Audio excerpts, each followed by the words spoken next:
And then I decided to have a bookshop of my own, and it was my French friend who encouraged me to, and my French friend. And they all said, oh, yes, have this bookshop, and we'll all come to it. And they did? And they did. They all turned up immediately. André Gide came the first day and subscribed, and Jules Romain came, and they all came, every one of them, and Valérie became a great friend of mine, and Valérie Larbeau, who was the favorite of all the young writers, he became the godfather of my bookshop. And he brought me a little house of Shakespeare that he had when he was a child, a little china house that was cracked. And he gave me that and some American soldiers that he'd had made from documents in the National Library. And he said those were to guard the house of Shakespeare. Adrienne gave her advice about how to get through the red tape in France as a non-French citizen to set up an operation like that. I think the personal relationship between Sylvia and Adrienne had everything to do with the ways in which those two bookshops became the center of cultural life for the expatriate community. They became very close friends, they were lovers, they lived together for many, many years. Their apartment was a little bit further up the street on the Rue de l'Odéon. I was a young student and I went through Rue de l'Odéon, and always when there was a bookstore, because I was so interested in literature, I found a book from Jules Romain, and this cost only 2 francs or something, so I went in. There was seated a very nice-looking woman. It was Adrienne Monnier. Half an hour later, she knew everything about me, and then she told me about her life.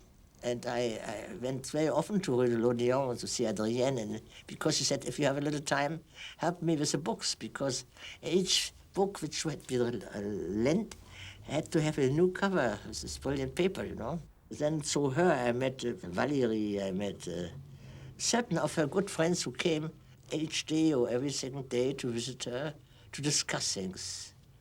I couldn't discuss much because at those times I didn't know much about French literature. Paul Valéry came to the Rue de l'Odéon for the first time in 1917.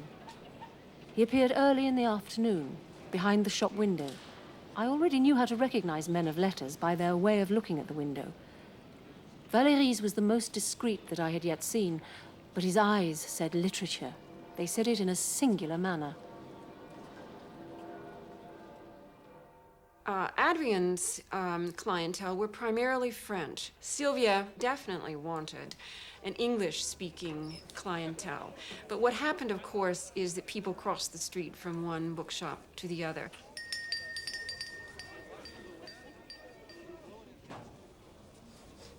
She went, we have somebody I will present you to, and ran over the street to Sylvia Beach with me and presented me to Sylvia.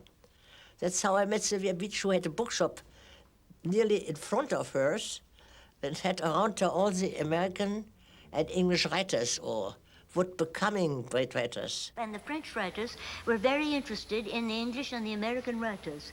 And they encouraged me with all the young writers, and Valérie Larbeau used to be very encouraging too.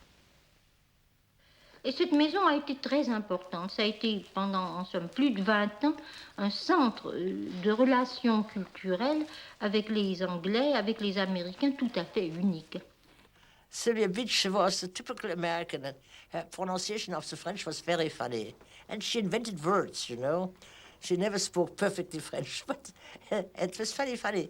And she was always nice to everybody. And I went, of course, to Sylvia Beach's bookshop and met Sylvia Beach.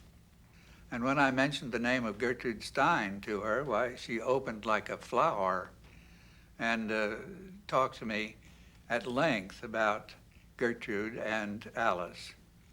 2 women came in while Sylvia was there, and one was stout and short, and the other was thin and wiry, and exotic looking.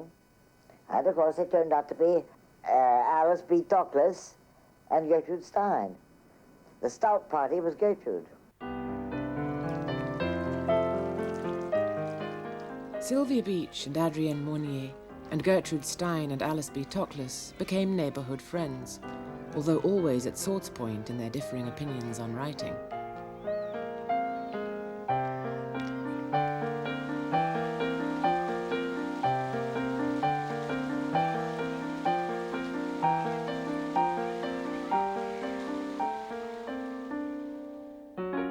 According to Janet Flanner, whatever it was the French 1920s had to give, the offer became even bigger because it was shared by so many non-French. The most extraordinary of the characters to see in public was, of course, Picasso. He used to come to the Café des Fleurs. I lived just below it, off the Place Saint-Germain-des-Prés. Extraordinary little eyes, like a black, round eyes like a bull. And such a sense of concentration in his whole mind and his whole body, and his quick, taurine look, which he glanced around in the cafe.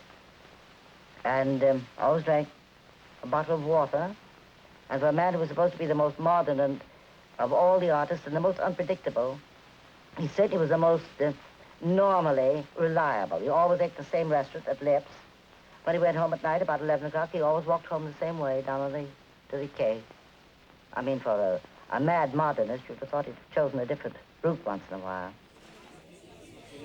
People who had just arrived by boat from the United States would check into their hotel and go up to the Dome or the Coupole or someplace to have an afternoon drink, and would immediately find themselves taken into a larger group. You were immediately a part of it.